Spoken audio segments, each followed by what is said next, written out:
మీరు కొత్తగా ఉద్యోగంలో చేరారా? లేదా త్వరలో ఉద్యోగంలో చేరబోతున్నారా? లేదా ఆల్రెడీ గత కొద్ది సంవత్సరాలుగా ఉద్యోగం చేస్తున్నారా? అయితే మీరు మీ శాలరీని మీ తల్లిదండ్రులకు ఎందుకు ఇవ్వకూడదో తెలియాలంటే ఈ పూర్తి వీడియోని తప్పకుండా చూడండి. సాధారణంగా ప్రతి ఒక్కరు ఏం చేస్తారు? ఉద్యోగం రాగానే తాము అందుకున్న తమ తొలి శాలరీని దేవుడి హుండీలో వేయడమో లేదా ఏదైనా పూజా కార్యక్రమానికి వినియోగించడమో చేస్తారు. అంతవరకు పర్వాలేదు. కానీ ఆ తర్వాత నెల నుండే అసలు సమస్య మొదలవుతుంది. మీకు తర్వాత నెల నుంచి మీ జీతం మీ అకౌంట్లో పడిన వెంటనే మీ తల్లిదండ్రుల వద్ద నుండి మీకు ఫోన్ వస్తుంది. జీతం పడింది కదా, డబ్బులు ఇంటికి పంపమని. మీరు అప్పటికి ఏవేవో ప్లాన్లన్నీ వేసుకొని ఉంటారు. కానీ తల్లిదండ్రులు అడిగేసరికి కాదనిలేక ఈ కొద్ది మొత్తమో పంపారనుకోండి, వాళ్ళు అస్సలు ఊరుకోరు. నువ్వేం చేస్తావు అంత డబ్బుని? నీ ఖర్చులకు 5,000 సరిపోతాయి కదా, మిగతాదంతా ఇంటికి పంపు అని దబాయించి అడుగుతారు. లేదా మాకు అప్పులున్నాయి, అప్పులు తీర్చాలి, నీ చదువు కోసం అప్పులు చేశాం అని ఒత్తిడి చేస్తారు. నిజంగా అప్పులుంటే పర్వాలేదు, కానీ కొద్దిమంది తల్లిదండ్రులు ఈ విషయంలో అబద్ధం చెబుతారు. మీ తల్లిదండ్రులకు ఎన్ని అప్పులున్నాయో మీరు ఉద్యోగంలో చేరకముందే తప్పకుండా తెలుసుకోవాలి. దానివల్ల మీరు చాలా జాగ్రత్తగా ఉండడానికి వీలవుతుంది. వాస్తవ విషయం ఏంటంటే, మీకు ఉద్యోగం వచ్చి నెల జీతం అందుకున్నప్పటి నుండి మీ తల్లిదండ్రులకు మీ మీద అప్పటిదాకా పెడుతున్న ఖర్చులు తగ్గినట్లే. అంతే కదా? మీకు నెల నెల డబ్బులు పంపేవాళ్ళు ఇప్పుడు డబ్బులు పంపనవసరం లేదు అంటే మీకు మీ మీద మీ తల్లిదండ్రులు పెడుతున్న ఖర్చులు తగ్గిపోయినట్లే. అంటే వాళ్ళకు ఇంట్లో ఆదాయం ఎంతో కొంత పెరిగినట్లే. సో ఆ డబ్బంతా ఆదా అవుతున్నట్లే కదా. అయినప్పటికీ మీ దగ్గర నుండి డబ్బులు లాగేసుకుంటారు. మరికొద్దిమంది తల్లిదండ్రులు అసలు నీకు డబ్బులు ఎలా ఖర్చు పెట్టాలో తెలియదు, మాకు పంపు, మేము చూసుకుంటాం, ఇక్కడ మేము చిట్టీలు కట్టి స్థలాలు పొలాలు కొని పొదుపు చేస్తాం అని నిన్ను ఎలాగోలా ఒప్పిస్తారు. ఏదేమైతేనే నీ దగ్గర డబ్బులు లేకుండా చేయడమే వాళ్ళ అల్టిమేట్ గోల్. ఈ మాటలు విన్న వెంటనే అప్పుడే నన్ను విలన్లా చూడకండి. నా జీవితానుభవంలో చూసిన అన్ని ఉదాహరణలన్నీ ఒక్కొక్కటిగా ఇక్కడ చెబుతాను. ఇందులో ఇప్పటికే ఆల్రెడీ ఉద్యోగం చేస్తూ తల్లిదండ్రులకు డబ్బు పంపిస్తున్న వాళ్లకు, ముఖ్యంగా middle class, lower middle class ఉద్యోగులకు ఖచ్చితంగా ఎన్నో కొన్ని జరిగి ఉంటాయి. మీకు ఉద్యోగం వచ్చే నాటికి ఉదాహరణకు మీ వయసు దాదాపు 21 నుండి 23 సంవత్సరాల మధ్యలో ఉండొచ్చు. మరి కొద్దిమందికి ఇంకొంచెం ఆలస్యంగా రావచ్చు కూడా ఉద్యోగం. దాదాపు అది పెళ్లి చేసుకునే వయస్సు. ఒకవేళ వాయిదా వేద్దామన్నా మహా అయితే 3-4 సంవత్సరాలు వాయిదా వేయగలరేమో. లేకపోతే మీ శరీరంలోని హార్మోన్లు మిమ్మల్ని కుదురుగా ఉండనివ్వు. ఇక 30 సంవత్సరాలు దాటాయి అనుకోండి, మీరు ముదురు బెండకాయల కిందే లెక్క. ఓకే, కాబట్టి మీకు ఉద్యోగం వచ్చిన తర్వాత మీ తర్వాత పని ఏంటి? ఖచ్చితంగా పెళ్లి చేసుకోవడమే. ప్రతి ఒక్కరు అడుగుతారు, ఉద్యోగం వచ్చింది ఎప్పుడు పెళ్లి చేసుకుంటామని. సో ఉద్యోగం వచ్చిన దగ్గర నుంచి మీకున్న సమయం మహా అయితే 3 నుంచి 5 సంవత్సరాలు. మీ అదృష్టం కొద్దీ మీ జాతకంలో ఏ దోషాలు లేకపోతే తొందరగా కూడా మీకు పెళ్ళి కుదరవచ్చు. అయితే ఇప్పుడేమంటారా? అక్కడికే వస్తున్న అస్సలు పాయింట్కి. మీరు నెల నెల మీ శాలరీని మీ తల్లిదండ్రులకు పంపిస్తూ ఉంటే వాళ్ళు సేవింగ్స్ చేసే వాళ్ళు అయితే కొద్ది వరకు పర్వాలేదు. మీరొక్కడే కొడుకు అనుకోండి, అసలు అది పెద్ద సమస్యే కాదు. ఓకే, కానీ ఇక్కడ ఒక ఉదాహరణ తీసుకుందాం. మీకు నెలకు లేదా నెలకు 1,00,000 రూపాయల జీతం వస్తుంది అనుకుందాం. 1 సంవత్సరం తర్వాత లేదా 2 సంవత్సరాల తర్వాతనో మీ తమ్ముడికి ఒక చిన్న ప్యాకేజ్ అంటే నెలకు 20,000 రూపాయల జీతం వస్తుంది అనుకుందాం. మీకు ఆల్రెడీ పెళ్ళి అయిన అక్కో చెల్లో ఉందనుకుందాం. మీరేమో నెల నెల మీ ఇంటికి 70,000 నుంచి 80,000 రూపాయల దాకా డబ్బులు పంపిస్తూ ఉంటారు. మీ తమ్ముడికి ఏమో అంత పంపడం సాధ్యం కాదు, ఎందుకంటే అతని శాలరీ 20,000 కాబట్టి అతను 10,000 మించి పంపలేడు. ఓకే, సో మీ అక్కకో చెల్లికో ఆల్రెడీ పెళ్లి చేసుకొని వెళ్ళిపోయి ఉంటారు కాబట్టి, వాళ్ళకి ఆల్రెడీ పెళ్ళి అయి ఉంటుంది కాబట్టి వాళ్ళ నుంచి మీ ఇంటికి వచ్చే ఆదాయం 0. పైపెచ్చు మైనస్ మీ ఇంటి నుంచి వాళ్ళకి వెళ్ళడమే కానీ వాళ్ళ దగ్గర నుంచి మీకు వచ్చే ఆదాయం అంటూ ఏమీ ఉండదు. సో ఇలా మీరు కష్టపడి పోగు చేసిన డబ్బుతో మీ తల్లిదండ్రులు ఆస్తులు కొన్నారనుకుందాం, స్థలము, పొలము లేదా ఇల్లు. ఓకే, రేపొద్దున ఏదో ఒక సందర్భంలో అవి పంచేటప్పుడు మీ తల్లిదండ్రులు ఏం చేస్తారు? మీ ముగ్గురికి వాళ్ళు ఖచ్చితంగా సమానంగా పంచాల్సి వస్తుంది. ఇందులో మీరు అందరికంటే ఎక్కువ డబ్బులు పంపినా కూడా మీరు ముగ్గురితో సమానంగా పంచుకోవాల్సిందే. ఇందులో రూపాయి కంట్రిబ్యూషన్ లేకుండా పట్టుకెళ్ళేది మీ అక్క లేదా చెల్లి. ఓకే, వాళ్ళకి పెళ్ళి అయిపోయి ఉంటుంది కాబట్టి. అప్పుడు మీ తల్లిదండ్రులు కొట్టే డైలాగ్ ఏంటో తెలుసా? మీరు ముగ్గురు మాకు సమానమేరా అని. అందుకే సమానంగా పంచుతాం, మీరంతా సమానమే అని వాళ్ళు వాళ్ళ డైలాగ్, సెంటిమెంట్ డైలాగ్ కొడతారు. అప్పుడు మీరు చేయగలిగింది ఏమీ లేదు. ఇప్పుడు ఇంకొక ఉదాహరణ చూద్దాం. మీకు నెలకు 1,00,000 రూపాయలు వస్తున్నాయి అనుకుందాం. మీ తండ్రి ఏమో తాగుబోతు మరియు పేకాట పిచ్చి ఉన్న వ్యక్తి అనుకుందాం. అప్పుడు ఏం చేస్తాడు ఆయన?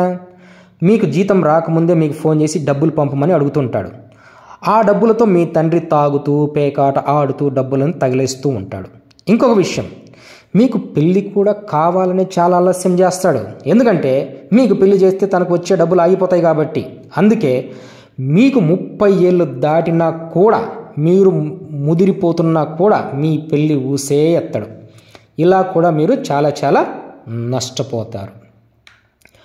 మరికొద్దిమంది తల్లిదండ్రులు అయితే పెళ్ళై పిల్లలు పుట్టిన తర్వాత కూడా, అప్పటికే మీకు 30 లేదా 40 ఏళ్ళు వచ్చినా కూడా మిమ్మల్ని డబ్బులు పంపమని వేధిస్తూనే ఉంటారు. చిట్టీలు కడతామనో, వడ్డీలకు డబ్బులు తిప్పుతామనో, ఇలా ఏదో విధంగా చెప్తూ మీ దగ్గర నుంచి డబ్బులు తీసుకొని మేము పొదుపు చేస్తున్నామని చెప్పేసి బిల్డప్ ఇస్తూ ఉంటారు.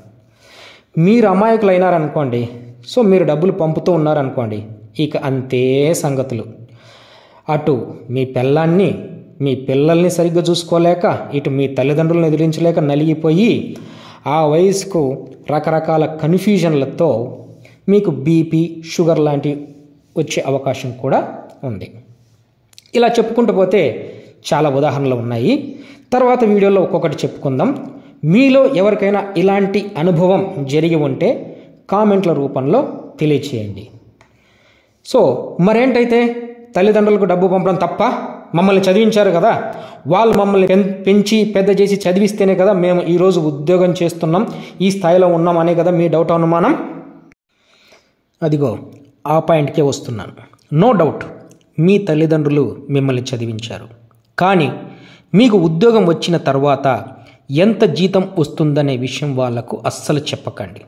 ఒకవేళ ఫస్ట్ టైం ఉద్యోగం వచ్చిన రోజు మీరు ఇంట్లో ఉన్నప్పుడు మీ తల్లిదండ్రులకు తెలిసినా కూడా ఆ తర్వాత పెరుగుతున్న జీతాన్ని అస్సలు చెప్పకండి. మీకోసం నెల నెల కనీసం 5,000 లేదా 10,000 రూపాయలు మీ పేరెంట్స్కు తెలియకుండా పొదుపు చేయడం స్టార్ట్ చేయండి.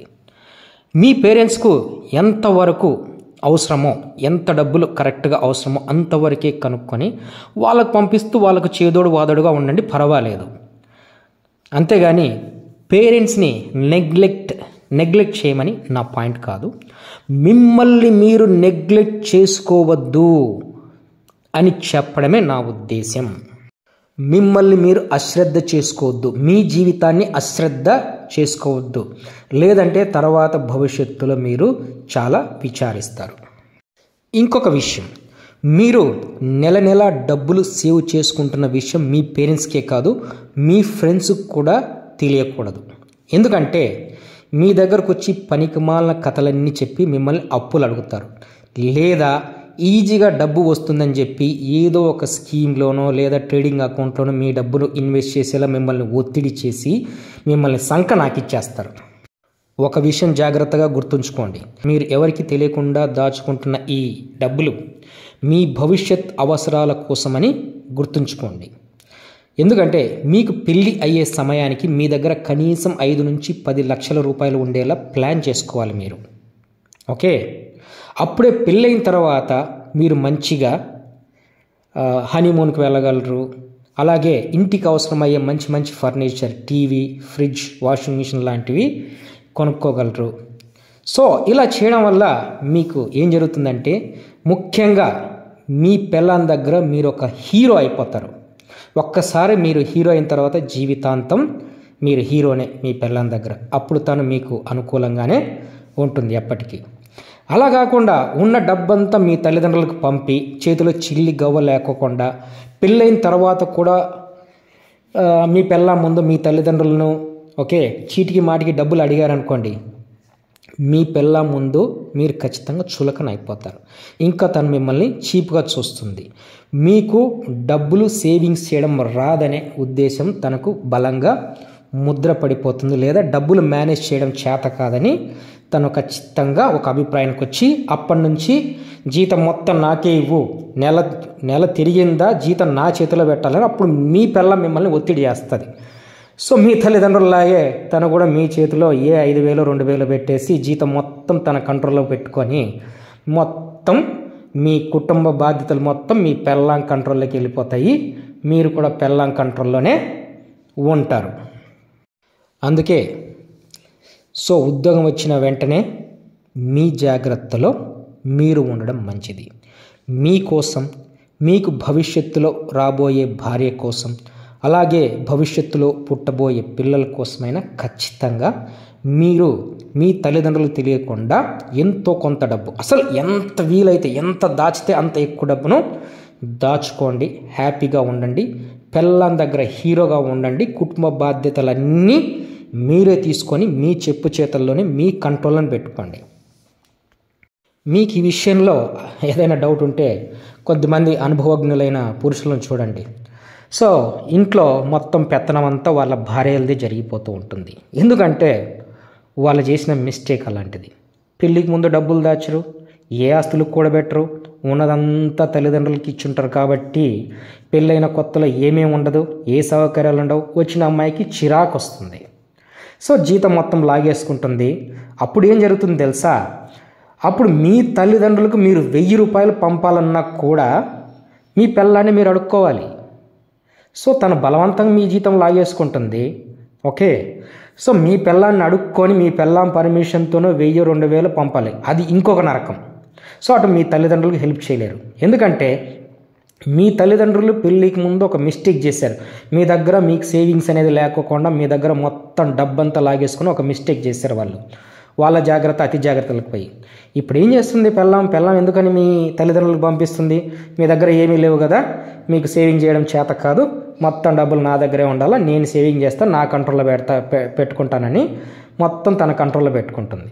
పోని తనకేమైనా ఆ డబ్బులను పెంచడం ఎంతవరకు నాలెడ్జ్ ఉంటుంది? ట్రేడింగ్ నాలెడ్జ్ ఏమైనా ఉంటుందా? లేదా బయట స్థలాలు కొనాలో, పొలాలు కొనాలో, లేదా వ్యాపారం పెట్టాలో, ఫ్యూచర్ని ఎలా డెవలప్ చేయాలో, ఏదో కొద్దిమంది ఆడవాళ్ళకి తప్ప చాలామంది ఆడవాళ్ళకి ఈ విషయాల్లో అవగాహన తక్కువ. ఎందుకంటే వాళ్ళు చాలా వరకు గృహిణులుగా ఉండడానికే, ఇల్లును చూసుకోవడానికే వాళ్ళకి టైం సరిపోతుంది.